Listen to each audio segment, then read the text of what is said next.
The people have spoken. Okay guys, so here's the lighting tutorial y'all asked me about earlier, and for this I'm going to be drawing one of my Sea Wing OCs. His name is Bermuda, and he's actually relatively new. I'm still working on the concept for his storyline at the moment, but I really wanted to draw him, and I figured this could be a good opportunity to make the tutorial. I'll probably end up making a few tutorials simply because there's so many different kinds of lighting and so many different ways of shading that I use that I'm probably going to end up making more than one part to this. But here's the first part. So, it might be a little complicated, but this is going to be longer than my other tutorials, so maybe it should be easier. So now that I've done with the line art and the coloring process, now I'm going to start on the shading, which is what y'all came here for. Now when I'm shading, I normally use a mix of 4 different brushes, those being the syrup brush, the light pen brush, the medium brush, and then the medium hard blend brush. All of these come on Procreate. Ignore the ones down there, such as the Glimmer and the Untitled brushes, those are customs.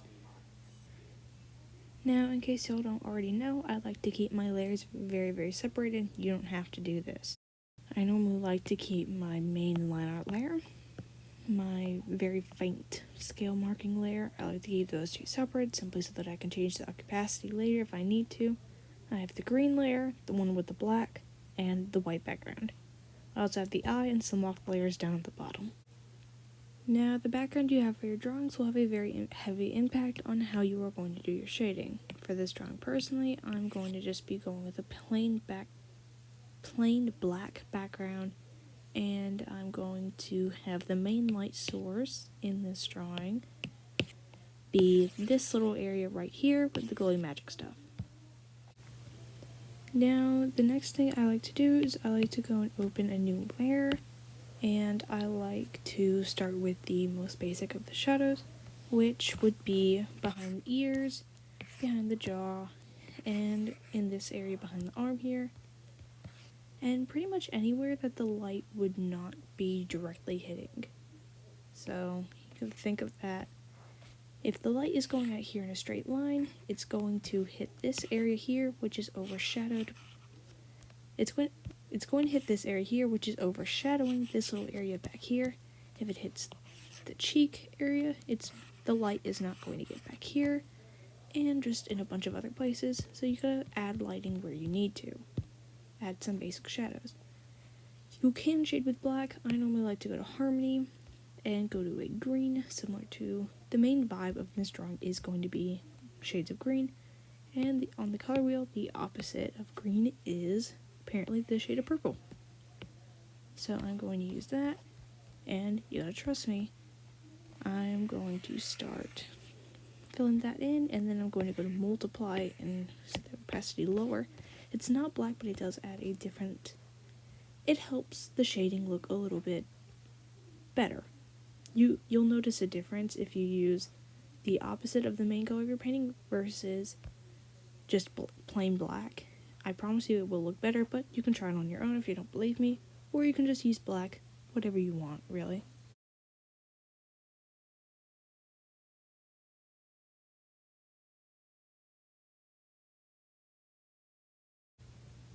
Now what I'm going to do next is I'm going to open a new layer, do a quick scribble with the light pen brush, and then put a clipping mask, overlay it with that, so that now everything that you draw on this layer here will turn out the color that you want it to. And you can go ahead and erase that scribble because you don't need it anymore, because the layer is automatically going to be clipped like that.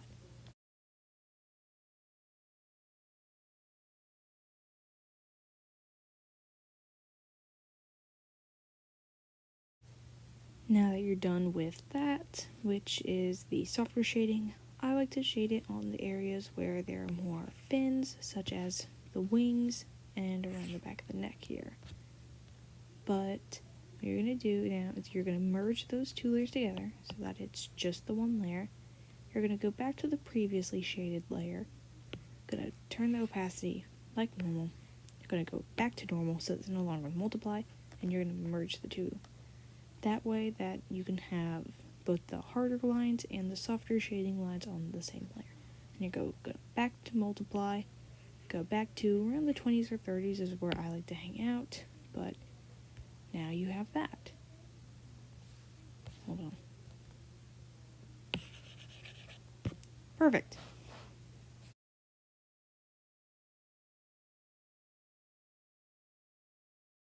So now that I finished some of my other details, it's time to bring back the coloring layer, and if you never erased it, obviously you don't have to bring it back, but mine looks something like this. Now for the background, I'm just going to go plain black, simply because it'll be easier. And once I have the background as black, I'm going to go to the base layer that basically holds all of the color. I'm going to move it to the very top so that, yeah, I know, it's bright, but so that you see it above all the other coloring layers. And I'm going to decrease it to black so that it matches the background, so all you can really see is the eyeball and the sparklies. Then I'm going to go down to overlay. No, I'm not. I'm going to go down to multiply. Sorry. I'm going to decrease the opacity, and then I'm just going to start to erase the little area right around here, which is where all the light's coming off of. So there's this little area right here. I'm also going to erase around the nose because that's facing the little magic swirly. So that is going to be getting hit by the light, and I'm also going to erase some on top of the talons here because, once again, that is also being hit by the light directly. Hold on, I can get this line right. Oh my gosh. Let's take it. Oh. There we go. Oh. Y'all get it, right? Yeah. About like that. Now, I'm going to hide that layer for right now because I don't need it at the moment. Well, on second thought, yeah, I'm going to keep that layer up.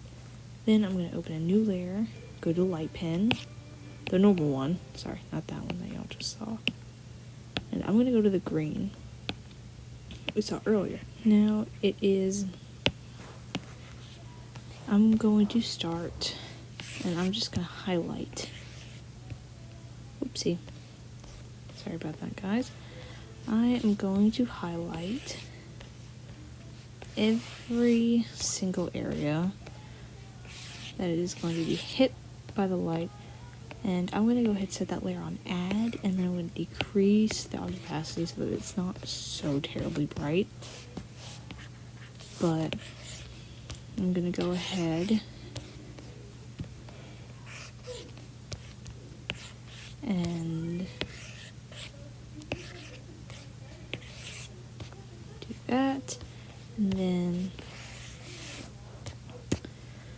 just highlight everything with a touch of green, and I'm not going to film all of it, but I'll get back to y'all once I'm done.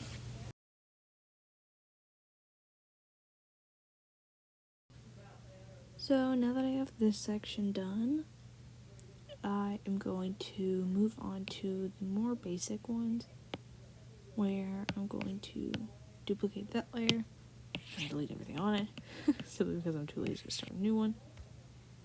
And then I'm going to, sorry about that, I accidentally undid and duplicated it again. I'm going to start doing these highlights on the bigger scales, such as the gills and the underbelly, that are going to be in direct contact. The only scales I won't be doing highlights on are ones that are directly in the shadows, such as these scales back here. So I am not going to be doing highlighting on them, but after you do that, I'm going to blur it ever so slightly.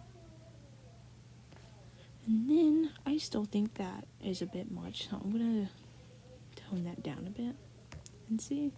I think that's okay. Maybe a little bit more. You can hardly see it, but that's okay. You don't need to see everything. Besides, it will probably be covered up later on, so I'm not going to go all out with it. But I am going to go back here and blur out the horns because I feel like those lines are just a little too hard, if that makes sense. I feel like it's a little much, and they're kind of too straight, so I do want to blur them out a little bit. Let's see. That looks better. Now, I did end up altering the drawing a little more in the end, and I probably will continue to do so even after I've completed this video.